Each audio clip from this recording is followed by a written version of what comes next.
آئیے دیکھتے ہیں قولی حدیث کس کو کہتے ہیں۔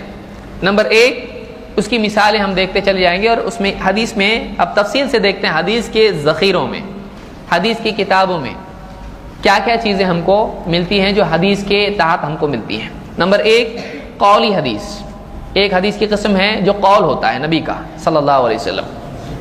مثال کے طور پر ابن عمر رضی اللہ عنہ فرماتے ہیں کہ اللہ کے رسول صلی اللہ علیہ وسلم نے فرمایا بنی الاسلام شہادت اللہ الہ الا اللہ وان محمد رسول اللہ واقام الصلاۃ وایتاء الزکاۃ والحج وصوم رمضان۔ بخاری اور مسلم میں حدیث موجود ہے۔ ابن عمر رضی اللہ عنہ کی روایت ہے کہ اسلام کی بنیاد 5 چیزوں پر رکھی گئی ہے۔ یہ ابن عمر کیا کہہ رہے ہیں؟ اللہ کے رسول صلی اللہ علیہ وسلم نے فرمایا، تو یہ کس کا قول ہے؟ اللہ کے نبی صلی اللہ علیہ وسلم کا۔ اور 5 ارکان یہاں پر بتایا گیا اسلام کے کہ لا الہ الا اللہ اور محمد رسول اللہ کی گواہی دینا، نماز قائم کرنا، زکوٰۃ ادا کرنا، حج کرنا اور رمضان کے روزے رکھنا۔ یہ اسلام کی بنیادی چیزیں ہیں، اس پر اسلام کی بنیاد ہے۔ یہ قول کس کا ہے؟ اللہ کے نبی صلی اللہ علیہ وسلم کا۔ تو اس کو کہتے ہیں کہ یہ قولی حدیث ہے یا یہ قول ہے اللہ کے رسول صلی اللہ علیہ وسلم کا۔ تو حدیث میں نبی صلی اللہ علیہ وسلم کا قول بھی آتا ہے۔ نمبر 2، اس میں اللہ کے نبی صلی اللہ علیہ وسلم کا فعل بھی آتا ہے، آپ کا عمل بھی آتا ہے۔ جیسے حضرت عائشہ رضی اللہ عنہ فرماتی ہیں کان النبی صلی اللہ علیہ وسلم یصلی رکعتین خفیفتین، اللہ کے رسول صلی اللہ علیہ وسلم 2 ہلکی رکعتیں پڑھا کرتے تھے بین النداء والاقامت من صلاۃ الصبح، فجر کی نماز، صبح کی نماز میں ندا اور اقامت کے بیچ میں، ندا یعنی اذان اور اقامت کے درمیان 2 ہلکی رکعتیں اللہ کے نبی صلی اللہ علیہ وسلم پڑھا کرتے تھے۔ تو یہ کیا ہے؟ قول ہے؟ نہیں، یہ کس کا عمل ہے؟ اللہ کے نبی صلی اللہ علیہ وسلم کا۔ تو حدیث میں اللہ کے نبی صلی اللہ علیہ وسلم کا فعل بھی آتا ہے، یہ بخاری اور مسلم کی روایت ہے۔ اسی طرح سے اللہ کے رسول صلی اللہ علیہ وسلم کے سامنے اگر کوئی عمل ہوا اور آپ نے اس پر انکار نہیں کیا، یعنی اس سے منع نہیں کیا، تو وہ چیز بھی کیا ہوتی ہے؟ حدیث کے ضمن میں آتی ہے، اور اس کو تقریر کہتے ہیں۔ مثلا قیس ابن عمر رضی اللہ عنہ فرماتے ہیں رأى رسول اللہ صلی اللہ علیہ وسلم رجلا یصلی بعد صلاۃ الصبح رکعتین، اللہ کے رسول صلی اللہ علیہ وسلم نے ایک شخص کو دیکھا کہ وہ صبح کی نماز کے بعد، کون سی نماز؟ فجر کی نماز کے بعد 2 رکعتیں وہ پڑھ رہا ہے۔ آپ نے دیکھا، کس نے دیکھا؟ اللہ کے نبی صلی اللہ علیہ وسلم نے۔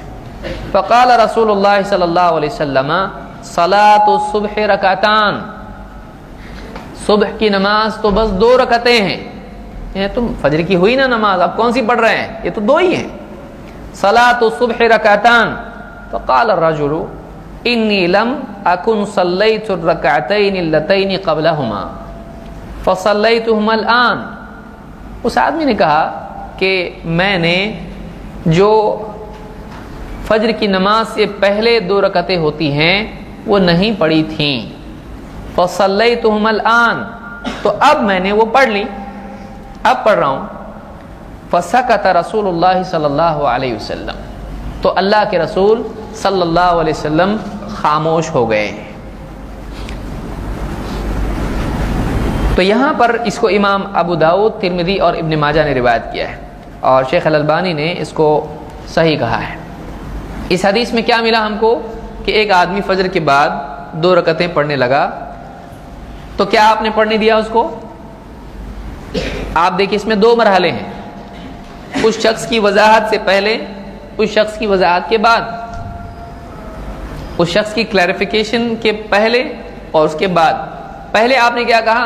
صبح کی نماز تو 2 ہی رکعتیں ہیں، یعنی آپ نے کیا کیا؟ اس کو منع کیا، کیونکہ فجر کے بعد نماز نہیں ہے۔ تو چونکہ وہ آدمی کھڑا ہو کے پڑھ رہا ہے فجر کے بعد میں، تو آپ نے کہا نہیں ہے فجر کے بعد تو، یعنی فجر کی تو صرف 2 ہی رکعتیں ہیں، یہ کیا ہے؟ یہ کون سی نماز پڑھ رہے ہو؟ اس آدمی نے کہا نہیں، میں نے جو پہلے ہوتی تھی، فجر کے پہلے کی 2 سنت ہے وہ نہیں پڑھی تھی۔ تو میں اب اس کو پڑھ رہا ہوں. تو اب اس وضاحت کے بعد آپ نے کچھ کہا نہیں پڑھنا چاہیے، آپ نے نہیں کہا، آپ خاموش ہو گئے. یعنی آپ نے پہلے انکار کیا کیونکہ آپ کو معلوم نہیں تھا کہ وہ کون سی نماز ہے. جب اس شخص نے کہا کہ یہ وہ نماز ہے جو فجر کے پہلے 2 رکعتیں سنت ہوتی ہیں، تو آپ نے ان صاحب کو پڑھنے دی، آپ نے منع نہیں کیا. تو یہ جو سکوت ہے آپ صلی اللہ علیہ وسلم کا، یہ اقرار ہوتا ہے. اللہ کے نبی صلی اللہ علیہ وسلم کی ایک حدیث جس میں آپ نے فرمایا من رأى منکم منکرا فلیغیرہ بیدہ فإن لم یستطع فبلسانہ فإن لم یستطع فبقلبہ وذلک اضعف الایمان.